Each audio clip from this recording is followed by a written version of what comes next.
Size özet geçeyim şu son birkaç haftayı. Peru'dan yani Cusco'dan Medellin'e geldim ve bir hafta boyunca gönüllü iş yaptım. San Rafael'de. Medellin'den 3-4 saatlik uzaklıkta bir yer.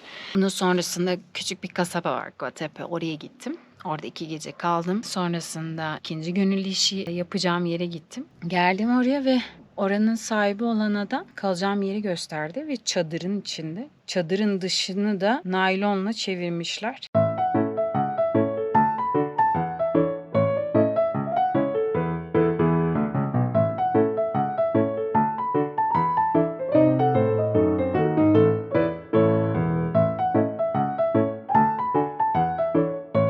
İçerisi pis, küf kokuyor. Orada başka bir çalışan daha vardı, Fransız bir kız. Adı Sophie. Onunla da arkadaş olduk. Bana anlattı işte ertesi gün ben gideceğim diye. Ya aslında uzun kalmayı planlıyordum orada ama hayal ettiğim gibi değildi. Benim harmonika diye bir enstrüman var. Bunu tamir etmemi istedi. Ama yani kalacağım yer mutfak. Tabii ki fazla bir beklentim yoktu ama yani o küfün içinde uyumak...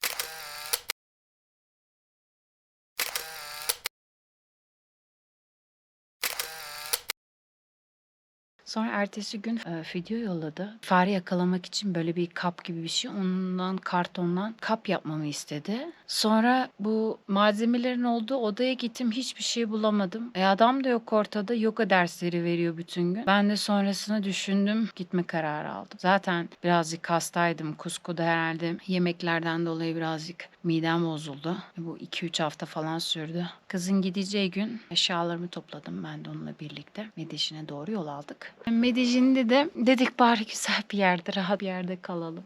Hostel buldum. Adı Selina. Bu hostel normal hostellerden bir tık daha pahalı. Bu sefer daha temiz bir yerde kalayım dedim. Orada 6 gece kaldım. Selina'da ilk gece başıma ne geldi? Bütün karın sırt bölgem de kırmızı kırmızı noktalar oluşmuştu ve kaşınıyordu. Dedim bu herhalde sivrisinek ısırığı. Neyse sonra ertesi gün bir baktım daha da fazla olmuş, kızarmış. Hemen hostele geldim dedim. Bu fotoğraflarda da baktım internetten. Bu tahta kuru ısırığıymış. Ben de hostele geldim. Yatağımın yanında arıyorum tahta kurusunu ve duvarda buldum. Belgesi de var. O gün başka bir odaya geçtik. 8 kişilik odaydı. Ranzalı yataklar var. Buradaki gibi. Sonra 10 kişilik odaya geçtik. Neyse bir nebze olsun rahatladım. Sonra menajerle konuştum. Menajer bana özel odada kalmamı teklif etti. Ben de hani bu durumu düzeltmek adına ve beklentimden çok çok daha güzeldi. Tertemiz bir oda, 2 kişilik yatak ve sadece bana ait. Burada 4 gece kaldım ve nefisti çünkü neredeyse 2 aydır böyle ranzalı odalarda başkalarıyla birlikte kalınca her şeye dikkat etmek zorundasın. Özel eşyalarını kilitli bir dolaba koymak zorundasın. Ondan sonra işte banyoyu paylaşıyorsun. Rahat değil ama tabii alışıyorsun bir zaman sonra. Tek kişi odada kaldıktan sonra tekrar böyle evimde gibi hissettim. Rahat rahat istediğini yapabiliyorsun. Bu çok iyi geldi. Herhalde bunu bir ayda bir kere ya da 2 ayda bir kere yapmak iyi gelecek bana. Ve sonrasında aynı odanın içinde kilidimi birisi açmaya çalışmış. Bakın size bu odayı göstereyim birazcık. Bakın bu ranzalı odalar gördüğünüz gibi perde oluyor.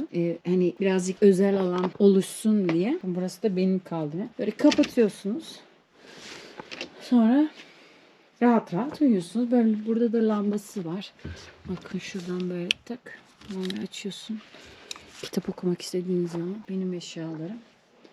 Ondan sonra burada da başkaları kalıyor. Gördüğünüz gibi. Böyle kilitli yani kartla açıyorsunuz odayı. Burası da banyo. Herkes bu banyoyu paylaşıyor böyle. Neyse burada da kaldığım odada Medellin'de. Medellin bu arada 6 milyonluk bir şehir. Kocaman bir şehir. Benim kaldığım semt de Poblado'ydu. Çok gelişmiş, zengin bir mühit. Tabii fakirliğin olduğu da bir yer. Her yerde olduğu gibi. Zenginler çok daha... Neyse ben bu locker'ımı daki eşyalarımı toparlamak için çıkarttım. Bir kilidime baktım. Kilidimi birisi açmaya çalışmış. Burada bildiğim böyle çizikler var. Kesmeye çalışmış birisi. Bak kenarı da kesilmiş. Hani böyle ince olduğuna bakmayın. Sağlam bir kilit. Ağır da. Bilerek kotlu aldım çünkü kilit olanlarını açabiliyorlar diye. Sağlam çıktı, açamamış bu kişi Allah'tan. Sonra sırt çantamı da birisi açmış fermuarını. Sonra dank etti. Ben dedim Allah Allah, ben bunu açmadım. Başka birisi odada açmış. Tabii kimseye güvenilmiyor. Tabii ki. Odada internet de çekmiyordu. Neyse, her şey üst üste geldi. Ondan sonra özel odada bayağı bir rahatladım. Keyfim yerine geldi. Bu hostelde kalmak hem iyiydi hem kötüydü. Her neyse, sonra bu tanıştığım Fransız arkadaşıyla birlikte, Sophie ile birlikte zaman geçirdik. Kaldığımız hostellerde mutfak oluyor. Tabii dışarıda da yemek yiyebilirsiniz ama kendi malzemelerinizi alıp yemek de yapabiliyorsunuz bu mutfakta. Orada kendi yemeklerimizi yaptık bazı günler. Bazı günlerde dışarıda yemek yedik.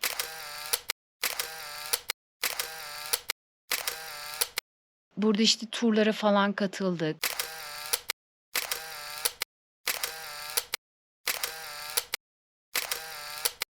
Sonra bir gün dedik yüzelim çünkü Medellin'de yüksek apartmanların en çatı katında havuz oluyor genellikle. Bir otel bulduk orada. Sadece giriş bileti ödedik ve onun için içecek ve öğlen yemeği dahildi.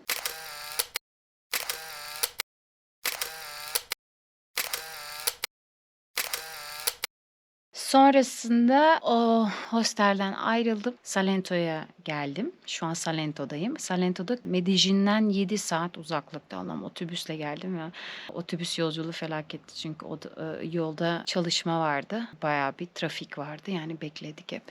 Salento'da kahve bölgesi. Birazdan kahve turuna katılacağım. Burada nasıl işte Türkiye'de fındık, portakal ya da bunun gibi burada da bu bölgede kahve yapılıyor. Birazdan gideceğim turda da kahvenin nasıl yapılacağını anlatacaklar. 3 saat boyunca. Öğlen 2'de başlayacak. Oraya gideceğim. Dün de otelde kalanlarla birlikte buranın kaynak sularının olduğu yere gittik ve harikaydı.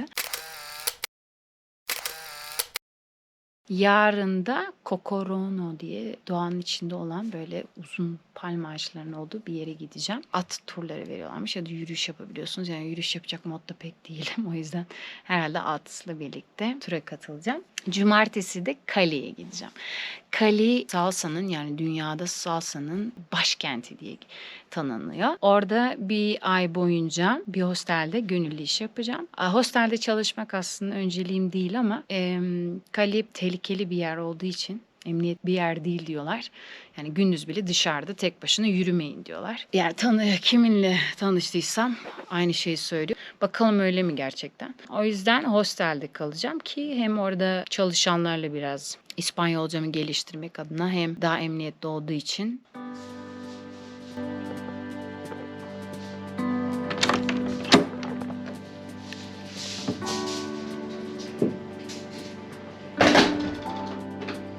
Burada yine ayrı banyolar var. Burası da hostelin bahçesi. Şimdi tur başlamadan gidip bir şeyler yiyeceğim.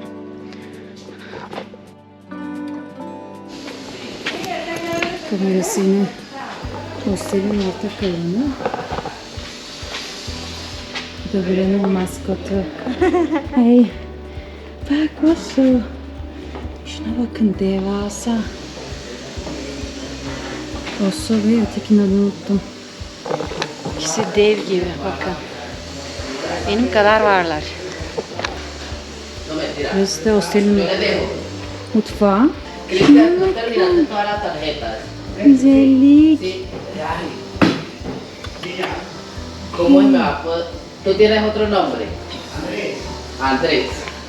Rahat bırak dedi. Bakın buranın bahçesi harika. Hostel şu an boş çünkü herkes turda olduğu için bir ben varım. Videolarımı editledim birazcık. Bakın buranın güzelliğine. Bugün şanslıyım. Hava güneşli. Normalde hep yağmur yağıyor. Burada yine burada resepsiyon. Kasaba gibi bir yer. Çıkıyoruz.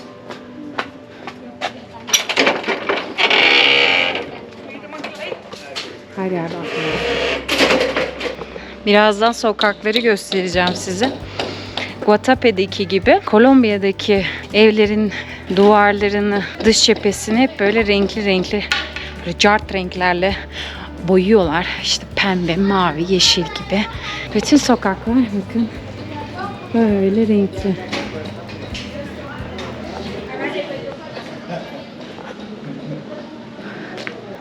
Bu arada benim gibi hostellerde birçok böyle yalnız gezen arkadaşlarla tanıştım.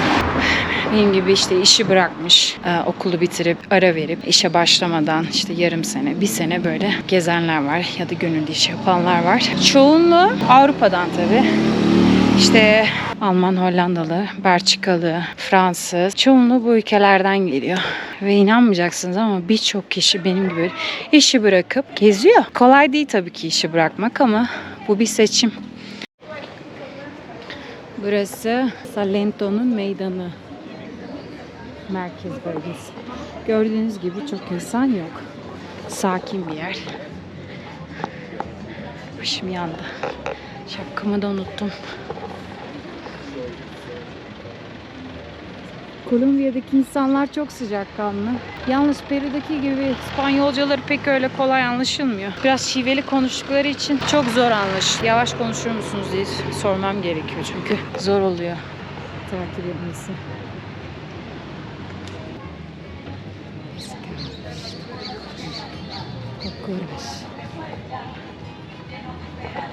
Peru'daki gibi çok mısır, patates kullanıyorlar. Geçenlerde bunların geleneksel bir çorbası var. Onu yedim. Tavuk çorbası, içine de mısırı böyle tüm haliyle koymuşlar.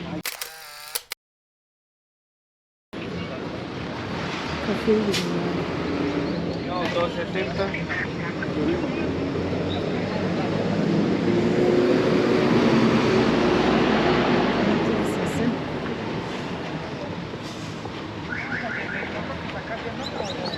Birazdan ciple birlikte kahve bölgesine doğru gideceğiz. Köy gibi bir yermiş. Burada kahve yapılışını göstereceğim size. Daha önce hiç görmedim. Bilmiyorum da nasıl yapıldığını. Birlikte izleyeceğiz.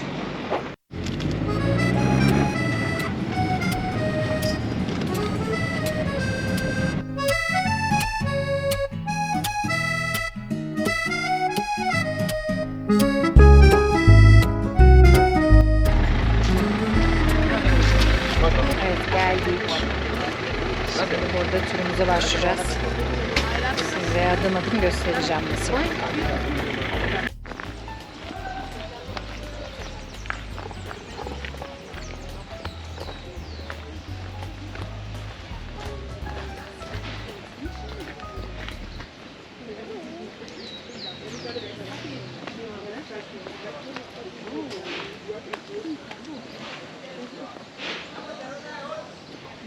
Geldiğimiz yerin adı Ocasa, Salento'da. Salento'dan yarım saat uzaklıkta.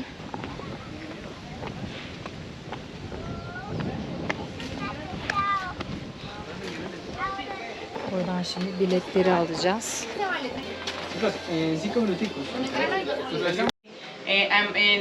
Well, we're going to be picking some coffee in the way back. I'm going to show you each machine that we use for each process, and then we're going to be in the room just beside this one.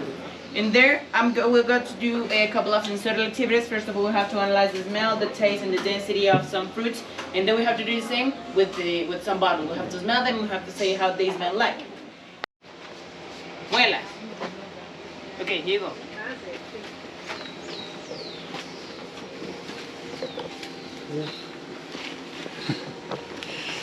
Gracias. Okay. Okay. Here you go. Bizim minik şeleklere benziyor. Okay, guys. Demin birazcık kahvenin tarihinden bahsetti tur rehberimiz. Kahvenin bulunduğu yer Etiyopya'ymış. Ben Yemen diye biliyordum ama Etiyopya'ymış. Brasil, Vietnam, Colombia, Indonesia, Japan. Buradaki gördüğünüz liste dünya üzerindeki en çok kahve üretilen ülkeler. Brezilya en başta, Vietnam ikinci sırada ve Kolombiya üçüncü sırada. Bunun devamında işte Endonezya, Etiyopya ve Honduras devam ediyor. Kolombiya'daki kahvenin kalitesi daha çok iyiymiş diye anlattı demin tur rehberimiz. Şöyle. Burada kahve çekirdeğinin farklı çeşitlerini görüyorsunuz. Arabica ve Robusta. Bu soldaki gördüğünüz tatlı, sağdaki gördüğünüzde daha acı bir tadı olduğunu anlattı ve bu Arabica olan çok daha pahalı ve çok daha fazla satılan bir kahve çekirdeği türüymüş. Burada Kolombiya'da üretilen kahve çekirdeği de Arabica'ymış. Daha kaliteli olmasının nedenleri deniz seviyesi yüksekliği, hangi yükseklikte olduğu, nasıl büyüdü, nasıl toplandığı çok önemliymiş. Bunlar hep kalitesini belirliyormuş kahve çekirdeğinin. Devam ediyoruz. Galiba birazdan kahve toplayacağız, o yüzden bakın bize. Biz buna Giresun'da şelek diyoruz. Sepet ne diyeyim anlamanız için bilmiyorum. Şelek adı geçiyor mu Türkçe'de? Bunu fındık toplarken kullanıyorlar. Bunun büyük versiyonu var. Ama şimdiki zamanda plastik kaplar kullanıyorlarmış burada. Those are wasps. Do you see this fruit over here? This tiny bean? Maybe that one looks like a grape or like a cherry. But that over there is the ripe fruit of the coffee tree. Evet, bize demin tur rehberimiz kahvenin nasıl büyüdüğünü anlattı. Bu süreç 3 yıl falan sürüyormuş. Kahve ağacı büyüdükten sonra maksimum 8 yıl kadar hayatta kalıyor. Ondan sonra kesiyorlarmış. Tabii her yıl bunu buduyorlar, kesiyorlar bir kısmını ve yılda 2 kez kahve topluyorlar. Mayıs'ta ve Ekim'di galiba. Mevsime göre değişiyormuş tabii. İklim değişikliğinden dolayı bazen farklı tarihlerde yapıyorlarmış. Okay, guys, you can go or right or left, and I'll be waiting for you here. How many do we have to pick? 1 to 5 1 to 5. cherries. If you find more, bring more, of course. Just 5? Yes. It's not that many. No, that. 5 tane kahve Good luck, toplayacağız. guys. Yeah, just 5 like this. This, huh? No, they have to be red. Yeah, but 5 of this. Mhm. Okay. 5 tane kahve toplayacağız şimdi. Ama bunların hepsi kırmızı olması gerekiyor. Bakalım bulabilecek miyim? Bakın bunlar kahve ağaçları.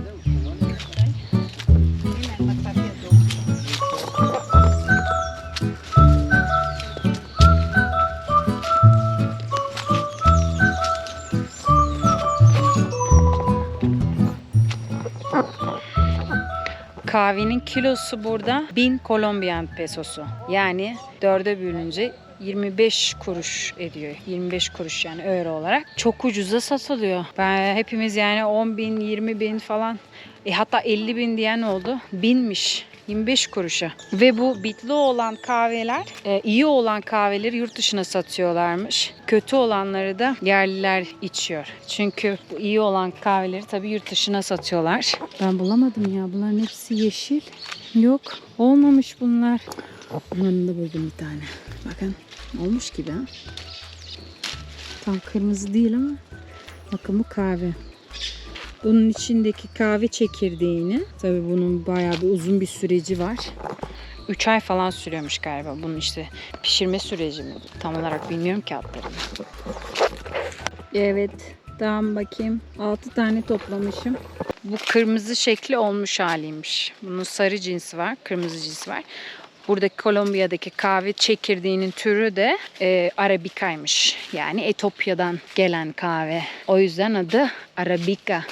Burada yetiştiği için, buranın kalitesini aldığı için Kolombiya kahvesi diye geçiyor tabii ki. Ama adı, türü kahvenin Arabica. Çoğu ülkelerde böyle Arabica diye dükkanlarda satıyorlar. Arabica. Bunun nedeni bu yüzden kahvenin türü. Kahvenin toplandıktan sonraki yapım aşamasının süreci 3 ay boyunca sürüyormuş. Aynı fındık gibi bunun önce dışı kabuğu soyuluyor. Onun sonrasında kurutuluyormuş fırında. Yani pişiriliyor. Tabii suyun içine temizleniyormuş bir de. Okay. Are we gonna squeeze it now? But how do we need to squeeze Okay, it? Just like this. Ready? Yeah, Okay, this yeah. it? Oh, lovely. Oh. Wow. Don't do it that hard, they fly sometimes. Push a little bit. Yeah. Yeah. Aha! Wow, these are the beans. Oh my. Ha? Okay, guys. Kahve çekirdeği. Doğal hali. What is that? Enriquez, you go. Please plant your car. Ağzımıza soktuk çekirdeği. Şimdi ekecekmiş. So the one that we had in our mouth, we need. Both. Oh. Both? The same hole? No, one per hole. But why do we suck it first? Like, To analyze how it tastes like. Is it sweet? Sweet. It should be sweet. Is it fruit? Yeah, this is Yeah, sweet. Yeah, it's sweet like a fruit. Okay, guys. All of You forgot the keys. the what? The keys? Like that. That's the most important part. Oh, Giving a Okay, kiss. we did it. We did it. perfect, guys. Remember, this is time for the test. Could you please remind me how much time we have to wait from the plantation to find the first 3 months. phosphor right here? Ah, Few 3 days. years. No, A days. few days. 10 days. 7 days. 18 months. What did you say? 18 months. No. 6 months. What do you, 3 months. 2 months. Ah, That's it. And we'll have like that. 2 months. And then we'll have like that. That tiny head opens and it looks like those one. In how many? In how much time? No, 9 months. 9 months. 7. 9 months. 9 is a months. lot. Oh, yeah. 6 months. 10 days. 10 days. I meant to say 10 Remember, days. 3 months to become in a phosphoro, and 10 days to become in a chapola. Do you see how those happy chapola? Bir de açıyormuş. Those shoe leaves is what we call a chapola, because it looks like a butterfly flying. And then we have like that. We pull it out and we put it here. Do you see this one? Yes. This is how it looks like in its own back. And we will have like that 1 month after it looks like that one over there in this. And then we will have like that 5 months after it looks like that one over there. And that one is ready to be planted in the field. böyle oluyormuş.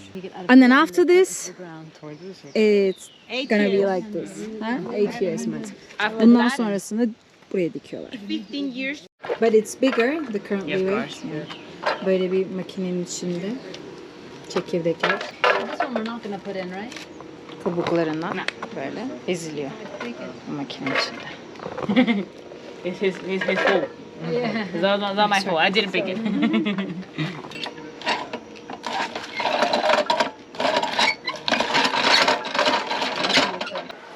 And in both cases, all the shells were falling in that way. You will take it to other room to be recollected and to be reused as compost.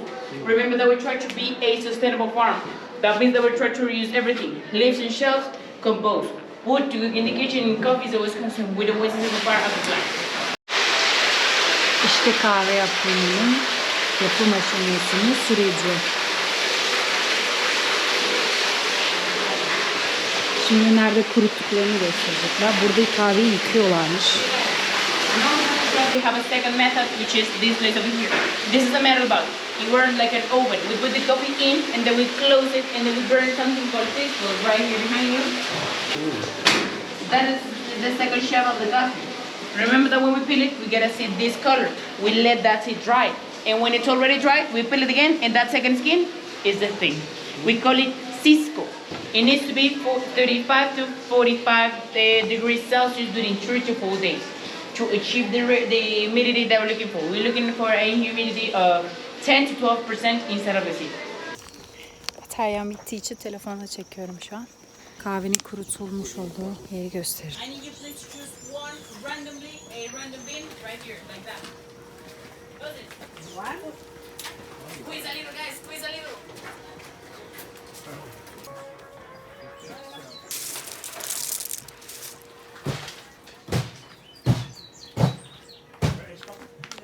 We need to peel it.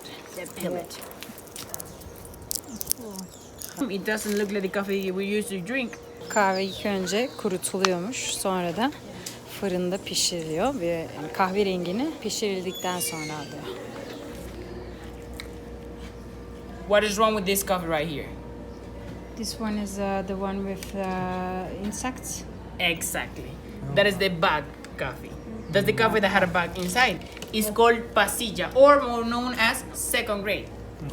The fermentation processes. This one over here is natural. It's fermented 5 days with the shelf. This one over here is honey, fermented 3 days without the shelf. You saw it there in the marquesina. And this one over here is the one that is not fermented at all. The one that we washed, lavado. This thing over here is the cisco, is the thing that we burn to dry the coffee there in the silo. This is the almond, is the thing that we export or roast, is the coffee, but not roasted yet. That is why it looks that color. And this thing over here is also coffee, but do you see how this one is smaller? This one's tiny. It has to be everything by hand. It looks easy, but it's not. by hand? They have to do all the Elle seçiyorlarmış kahve. yapılmış son aşamada. Fırından çıkmışlardı. Ellerimizi yıkadık. Şimdi burada kahveleri tadacağız.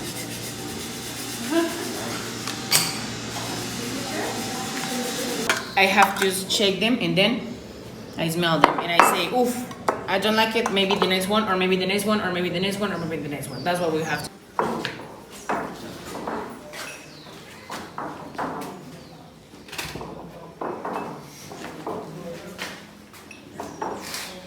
Kahvelerin kokusunu anlamaya çalışacağız. Hangi çeşit olduğunu.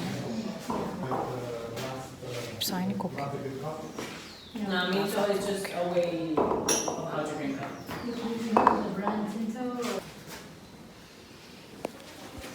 Sıcak suyla doldurduk. Kahveleri koklayacağız yine. İkinci sefer.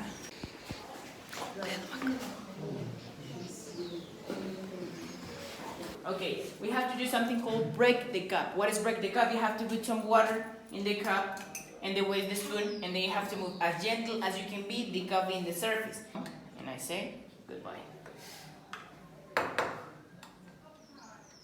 And then here we go. That's it. It has to be like this.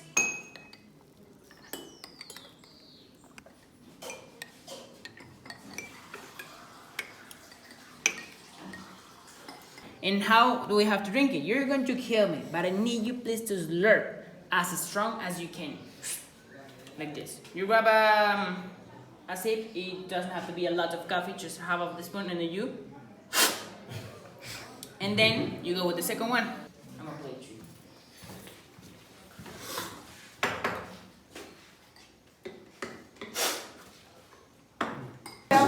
Natural. Four was the worst one? Okay, guys, so the one that we're going to drink is lavado. Which one was the best? This one, the best. Yeah. Ooh, I cannot tell you the best. That's up to you. There's not a best one, but but I can tell you the worst. Which one was the first one? Lavado, Lavabo.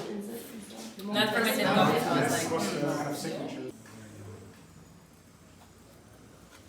That's what we look at. I mean, heat it up because. Evet, kahvelerimizi içtik. Turumuz bitti. Böylelikle kahve hakkında birçok şey öğrenmiş oldum bugün. Pregonero. Pregonero. Pregonero. Eso, muy bien. Atın adı Pregonero'ymuş. Bununla birlikte gezeceğiz. Hola Pregonero. Sí. Okay.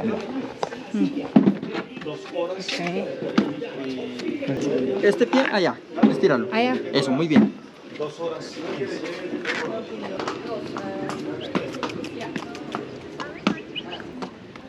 Hadi bakalım, kazamız mübarek olsun. Çıktık yola. Sabiendo que lo entiendo un poco y de todas las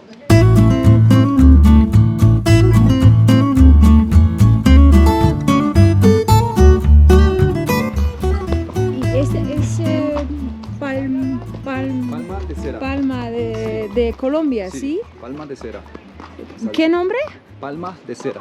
Palma de cera. Palma adı Palma de Cera'ymış.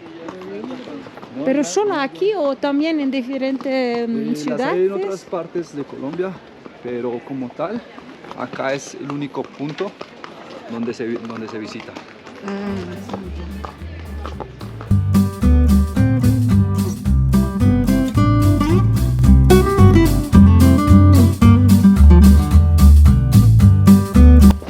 Burada Latin Amerika'da Türk dizileri çok meşhur. Sordum bildiği bir dizi var mı diye. Varmış. Onu şimdi arıyor.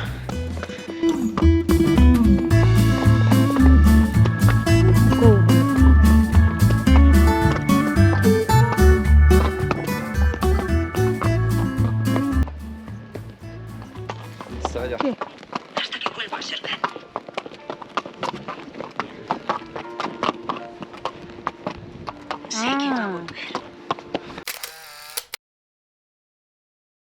Segurísima, sé que algún día. Ya, es turca. Es turca, sí, pero yo no, Pero es muy no, buena. yo no ¿conoces? Es nueve películas, ¿Nueva? novela, sí. No, yo hace Pero yo no tiempo- sé. Hace algún tiempo la vi. ¿Tú Mirandes? Es mirando. mirando. Sí, la vi. O sea, en Facebook vi un capítulo y me gustó, entonces empecé Sí. a verla y O diziyi izliyormuş. Türk dizisi ama benim bildiğim bir dizi değil. Adını da bilmiyorum. Türk oyuncuları var dizinin içinde ama galiba yeni bir dizi.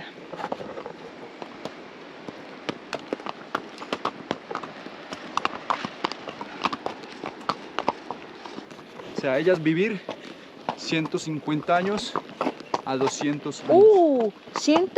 150 y 200 años. y 200 años. 150 yaşına kadar devam ediyormuş. Yani 150 yaşındaymış. Mucho palmas. Muy pequeña. Hola chicos.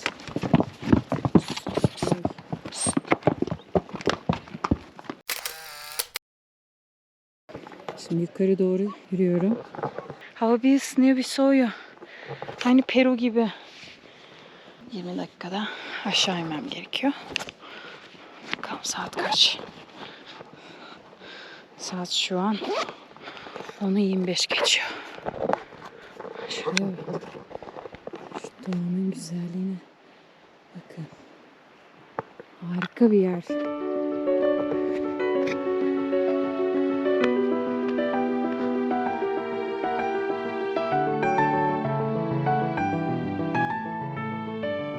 Bu ağaçların yüksekliği 50 metreye kadar yükseliyormuş. Ya da yanlış mıydım? 16 metre mi acaba? Ben mi yanlış anladım? 70 dedi. Yok. 15. Neyse ne.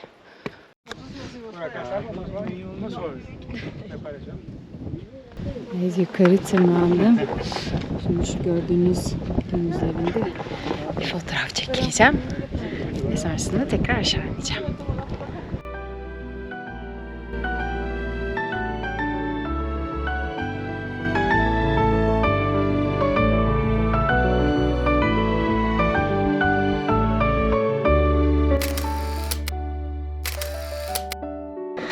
Fotoğraflarımı çekelim. Şimdi gitme vakti. Oo, sıraya bakın. Tam zamanında gelmişim bakın.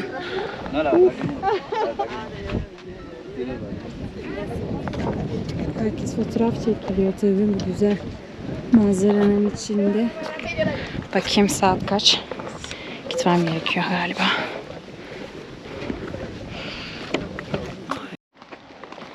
Evet, bir saatlik turumuz bitti ve şimdi geri dönüyoruz. Demin at bayağı bir hızlı gitti. Ne yapacağımı bilemedim. Adam çek dedi ipi.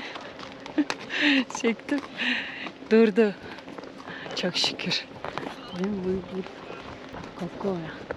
Kokora'daki yolculuğumuz bitti. Buradan sonra Cali'ye devam edeceğim. Yarın otobüsle birlikte. Galiba yolculuğum 4 saat falan sürecek. Orada da daha önce anlattığım gibi hostelde çalışacağım bir ay boyunca. Çünkü daha güvenilir olduğu için. Bu kadar. Umarım beğenmişsinizdir videomu.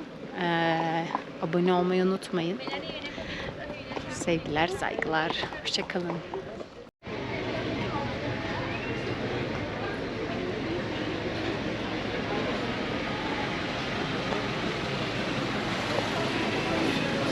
Salento'nun renkli sokakları. At turundan döndüm. Şimdi birazcık burada gezinip bir şeyler yiyeceğim. Karnım acıktı. Hava da güzel. Gördüğünüz gibi bütün binalar böyle renkli.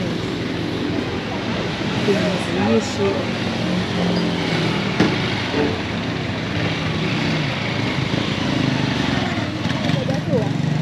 Gitmeden önce size buraları göstermek istedim. Şimdi kapatacağım. Hoşça kalın. Cali'deki videomu yakında paylaşacağım sizinle.